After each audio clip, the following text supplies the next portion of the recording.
saudara dan saudari, para suster, para romo yang terkasih dan dikasih Tuhan, selamat malam.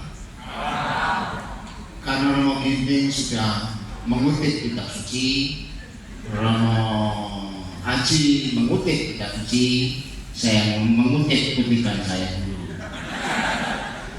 Tapi sebelumnya saya ingin menyapa rekan saya yang saya tinggalkan, Romo Ari, Romo Iko, dan Romo Tinto, juga Dewan Paroki.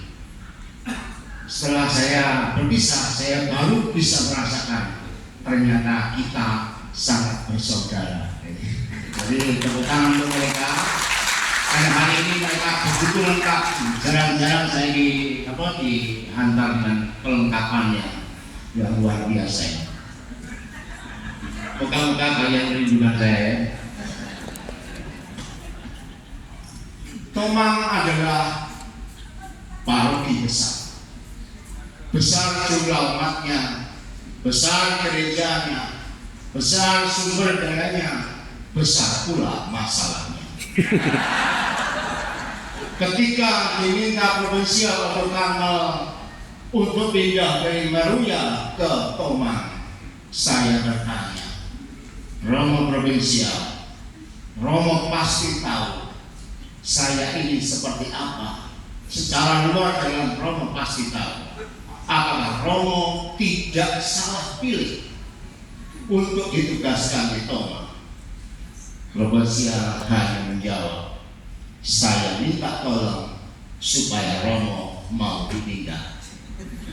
Itu yang dikatakan pada waktu itu.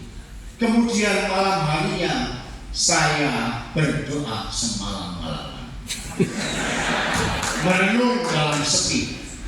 Saya berdoa kepada Tuhan, Tuhan, mengapa Engkau mengutus aku di paroki yang besar ini? Aku ini tidak pandai bicara, hanya pandai membuli. Indeks prestasi kumulatif saya cuma 2,75. Aku juga memiliki masa lalu yang tidak baik-baik saja. Apakah aku ini Tuhan? Bagaimana aku bisa menggembalakan umat yang besar itu? Anda ingin tahu apa jawaban Tuhan? Tetap jalan. Saya mau ceritakan sejenak. Tuhan berbisik demikian. Aku wis ngerti le. Itu jawabnya. Dirimu itu seperti apa? Aku sudah tahu. Bahkan mungkin kamu yang nggak tahu sebagian, aku semuanya tahu.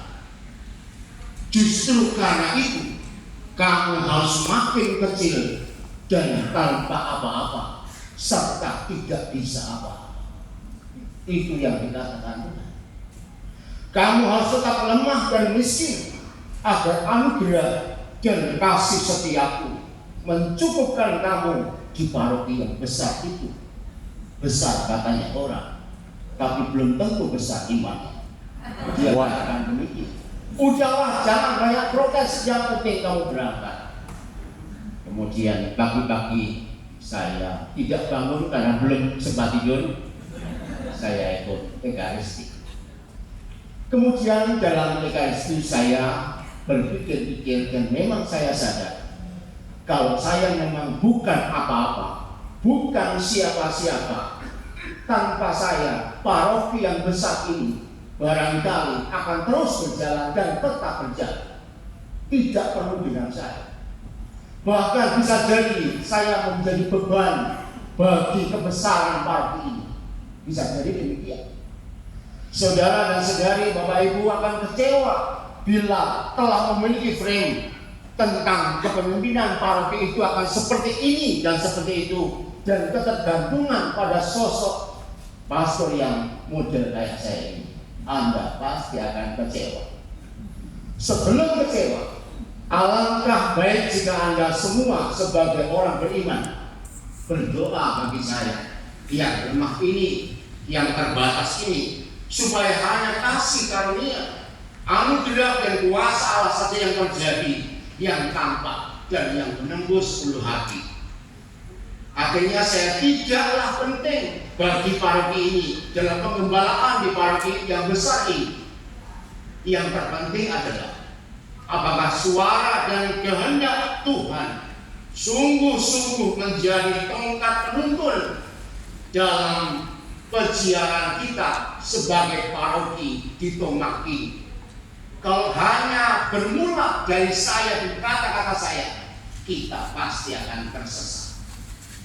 Oleh karena itu, selama kita hanya sibuk dengan berbicara organisasi yang tidak pernah bercermin kepada Allah yang mengasihi dan menelusuri kehendaknya, yang ada hanyalah kesuburan egoisme.